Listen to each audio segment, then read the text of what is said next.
first time I saw Lemmy, it was in 2005. I had just moved out to Hollywood. I was at the Rainbow Bar and Grill. So I saw Lemmy at the inside bar, and I'm like, oh my God, that's Lemmy. So I walked up to Lemmy and said hi and gave him my CD, and he was really nice, and he put my demo in his jacket. But at that moment, never could I have ever imagined that I would end up, co-writing with him and making some magic.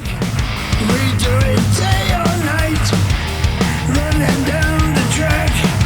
There ain't no turning back. I know Lemmy had collaborated with other folks like Ozzy Osbourne and Metallica and a handful of people. So I thought, wow, who's this Chris guy? And his story is remarkable, how he followed his dream, and not a lot of people do that. Went across an ocean and found Lemmy, got into his studio, and the rest is history.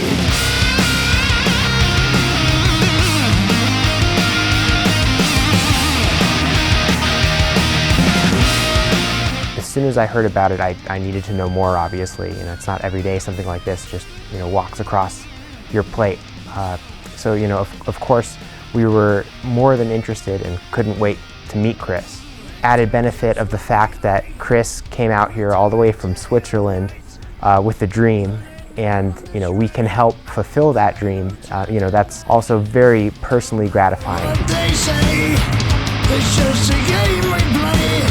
Martine is now adding some things to the tracks, and Lou is up there in the engineering, and it's like a dream come true for us to be kind of part of this historical moment. This was one of the last recordings before he passed. Gives it so much more context. You want to walk into a project like this with no ego and just do what's best for the moment that had already been captured by Chris and Lemmy and Cameron and Josh Freese and the rest of the gang that worked on that song. So we were there to just enhance, take it to the next level.